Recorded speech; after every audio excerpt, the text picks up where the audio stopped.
नमस्कार, मैं हूं आशीष और आप देख रहे हैं आशीष कॉमर्स क्लासेस। मेरे प्रिय साथी, हम लोग अपने वीडियोस में बात कर रहे हैं मार्केटिंग की, जिसमें हम लोग आज एक और इम्पॉर्टेंट क्वेश्चन को समझेंगे।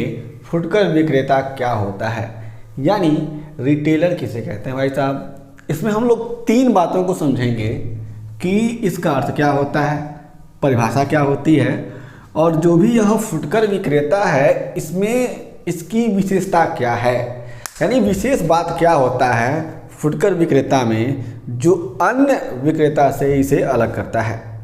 हम लोग जो भी बातों को यहाँ समझेंगे, इसका नोट्स आप सभी को हमारी वेबसाइट्स www.ashishcommerceclasses.com पे मिल जाएगा। आप वहाँ जा करके अपने नोट्स बना सकते हैं और उसका लिंक इसी वीडियो के नीचे डिस्क्रिप्शन बॉक्स में आप सभी को दे दिया जाएगा। यदि आपके पास कोई प्रश्न होता है तो निश्चय ही अपने सारे के सारे प्रश्नों को जरूर बताएं। आपको सही प्रश्नों का आंसर भी हम लोग जरूर करेंगे। आगे बढ़ते हैं, पहले समझते हैं अर्थ को। इसमें कहा गया है कि फुटकर विक्रेता, आप लोग ध्यान रखिएगा, फुटकर मतलब होता है कि कई यूनिट्स में बेचा जा रहा है वस्तुओं को। तो फुटकर विक्रेता से आशय यानी ऐसा विक्रेता जो फुटकर में वस्तुओं को बेचता है, उससे मतलब ये होता है ऐसे विक्रेता से है जो थोक विक्रेता और उपभोक्ता के बीच मध्यस्थ का काम करता है। ठीक है, जो भी यहाँ पर फुटकर विक्रेता है वह क्या करता है, जो यहाँ पे होलसेलर है और जो कस्टमर है, इन दोनों के बीच में मीडिएटर का काम करता है रिटेलर। ठीक है ना। आगे कहा गया है जो उपभोक्ता से सीधा संपर्क रखता है, और जो यहाँ पर रिटेलर है क्या करता है, इसका सीधा संपर्क किससे है, कस्टमर से यानी उपभोक्ता से है, तथा उसे फुटकर में उसकी सुविधा अनुसार वस्तुओं को उपलब्ध कराता है। और भाई साहब, जब यहाँ पर सीधा संबंध है कस्टमर से रिटेलर का, तो ये क्या करता है फुटकर में, यानी जो भी वस्तुएं इसे थोक में मिलती हैं, किससे, होलसेलर से, थोक विक्रेता से, वह क्या करता है इसे यूनिट्स में, जो भी कस्टमर होते हैं उन्हें यूनिट्स में थोक माल को यूनिट्स में यानी फुटकर में खुदरा मूल्य पर देता है, उपलब्ध कराता है। आगे कहा गया है कि फुटकर विक्रेता थोक विक्रेताओं से थोक में वस्तुओं को खरीदता है, क्लियर बात है, तथा अंतिम उपभोक्ता को न्यूनतम से न्यूनतम में बेचता है, न्यूनतम से न्यूनतम मात्रा में बेचता है। और यहाँ पे बात आपको समझनी है कि मान लीजिए कोई भी अगर रिटेलर है वो क्या करता है 10 कुंटल चावल लेता है, तो 10 कुंटल चावल को क्या करेगा, वह किलो में बेचेगा, 10 किलो में, 5 किलो में, 1 किलो में, इस तरीके से जो उसके पास कस्टमर आएंगे उनको वह क्या करता है, बेचता है। ये बातें आपको समझनी है, किसके परिप्रेक्ष्य में, फुटकर विक्रेता के परिप्रेक्ष्य में। आशा करता हूँ कि आप सभी को अर्थ समझ में आ गया होगा। हम चलते हैं परिभाषा की तरफ। तो परिभाषा में पहला डेफिनेशन कहा गया है, विलियम जे स्टेंटन के द्वारा ये कहते हैं कि एक फुटकर व्यापारी या फुटकर भंडार एक ऐसा व्यावसायिक उपक्रम है जो प्राथमिक रूप से अंतिम उपभोक्ताओं को गैर व्यावसायिक प्रयोग के लिए विक्रय करता है।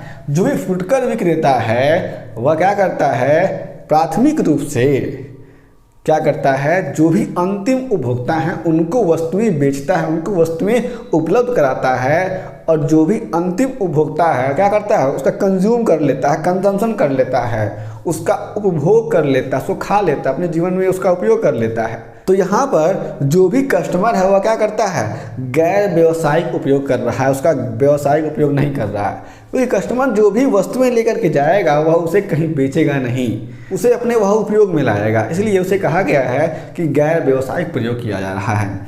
अगर यहीं से अगर कोई रिटेलर है, उसके वहाँ से कोई छोटा अगर रिटेलर सामान लेके जाता है, तो हम लोग कह सकते हैं वो क्या कर रहा है, वह उस वस्तु का व्यावसायिक प्रयोग कर रहा है।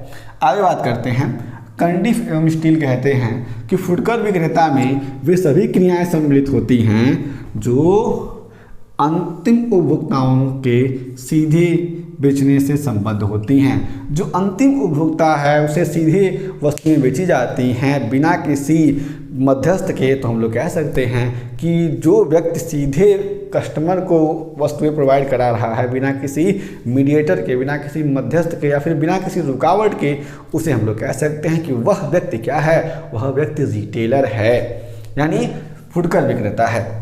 जब विशेषताओं की बात करते हैं तो हमारे पास कुछ 5 विशेषताएं आ जाती हैं। इसमें पहला है कि यह अंतिम उपभोक्ता को खुदरा मूल्य पर वस्तुओं को बहुत ही सुगमता से उपलब्ध कराता है, खुदरा मूल्य पर देता है और आसान तरीके से उसे उपलब्ध करा देता है।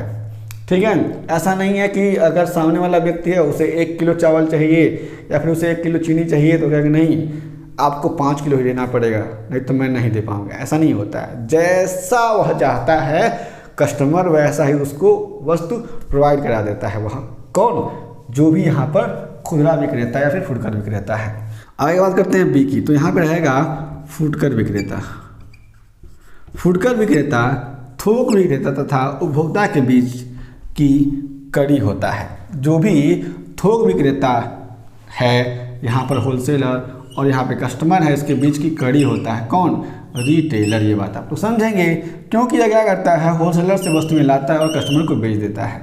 ठीक है, आगे कहा गया है तीसरे में यह थोक विक्रेता तथा उत्पादक के एजेंट के रूप में काम करता है। तो यहाँ पर जो भी यह रिटेलर है वो क्या करता है? एजेंट के रूप में काम करता है। अब एजेंट क्या होता है क्या नहीं होता है, इसको जो हम लोग कॉन्ट्रैक्ट ऑफ एजेंसी पढ़ेंगे तो उसमें समझ लेंगे।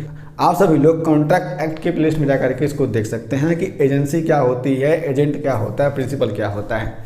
ठीक, आगे चलते हैं।